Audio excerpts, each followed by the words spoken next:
सिंगरौली जिले में स्वच्छता अभियान के बड़े बड़े दावों के बीच नगरपालिका निगम सिंगरौली का कचरा प्रबंधन तंत्र सवालों के घेरे में आ गया। नगर निगम क्षेत्र के वार्ड क्रमांक 1 से 45 तक कचरा उठाने की जिम्मेदारी जिस सीटाडेल कंपनी को सौंपी गई थी, उस पर अब लाखों रुपए के फर्जी बिलिंग और घोटाले के गंभीर आरोप लगे हैं। जानकारी के अनुसार कंपनी ने कचरा संग्रहण और निस्तारण के नाम पर निगम से भरी भुगतान तो ले लिया, लेकिन मैदान में काम का अभाव और अव्यवस्था साफ नजर आ रही है। स्थानीय लोगों का कहना है कि कंपनी द्वारा एकत्रित कचरा निर्धारित प्रसंस्करण केंद्र गनियारी ले जाने के बजाय रेलवे क्रॉसिंग के पास खुले में डंप किया जा रहा है, जिससे बदबू और प्रदूषण फैल रहा है। और आसपास के बस्तियों के लोगों ने बताया कि सड़े हुए कचरे से निकलने वाली दुर्गंध और जहरीली गैसों के कारण क्षेत्र में उल्टी, बुखार, त्वचा रोग और सांस संबंधी बीमारियां बढ़ रही हैं। पशुओं की मौत के भी मामले सामने आए। लोगों का कहना है कि कंपनी और नगर निगम के कुछ अधिकारी आपसी मिलीभगत से फर्जी बिलों के जरिए कई लाख रुपए का दुरुपयोग कर रहे हैं, जबकि कचरे से निकलने वाला गंदा पानी नालियों के माध्यम से काचन नदी और तालाबों में मिल रहा है।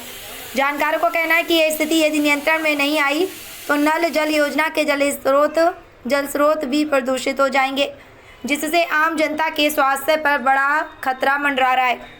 नगरपालिका निगम सिंगरौली की उपायुक्त रूपाली द्विवेदी ने बताया कि सीटाडेल कंपनी के खिलाफ कई शिकायतें प्राप्त हुई हैं। कंपनी को नोटिस जारी किया गया और यदि लापरवाही साबित होती है तो अनुबंध निरस्त कर कठोर कार्रवाई की जाएगी। जहां पर शहरवासियों ने इस पूरे प्रकरण की उच्च स्तरीय जांच की मांग की। लोगों का कहना है कि निगम और ठेकेदार कंपनियों की मिलीभगत से न केवल जनता के स्वास्थ्य के साथ खिलवाड़ हो रहा है, बल्कि सरकारी खजाने को भी भारी नुकसान पहुँचाया जा रहा है। जो ठेका दिया गया है कचरे को उठाने का, वो किसको दिया गया है? जी, ये भोपाल से एक कंपनी सेलेक्ट हुई थी सीटाडेल करके। वो काफ़ी मतलब 2020 में ही उनको ये काम दिया गया था डोर टू डोर कलेक्शन का। वही कंपनी एग्रीमेंट बेसिस पे भी काम कर रही है। इन्हें इन्वेस्ट कैसे करना रहता है? क्या फिर खुले में फेंकना रहता है या फिर कहीं और इनका डिस्पोज चार्ज? इनका प्लांट है जो गनियारी में है, वहाँ इनको प्रॉपर डिस्पोजल करना होता है।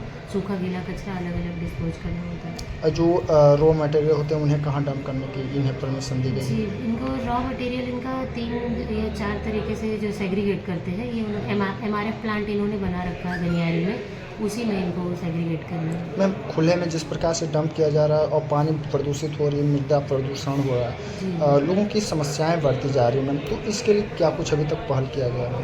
जी, मुझे आप लोगों के माध्यम से सूचना मिली थी कि खुले में उनके द्वारा कचरा फेंका गया है, तो मैंने उनको नोटिस भी इशू किया है और उनका रिप्लाई ये आया था कि जिस प्लॉट को लेकर के कंप्लेन हुई थी वो उन्होंने वो किराए पे ले रखा था कचरा अलग अलग करने के लिए।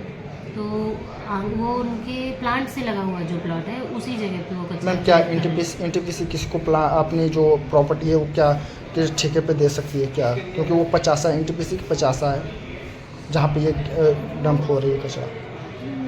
मुझे जो जानकारी है वो गनियारी प्लांट के बगल के प्लॉट की है। इसके अलावा अगर कहीं और कचरा डंप हो रहा है तो मैं उसको दिखा दूँगी। मैम, वीडियो आपके पास प्रोवाइड करवाया गया था, उसको बाकायदे उस चीज़ जी, तो अब उसमें क्या कुछ एविडेंस? बगल की स्थिति थी, तो वो मैंने कंपनी से पूछा तो उन्होंने अवगत कराया कि वो उन्होंने किराए से ले रखा है अपने।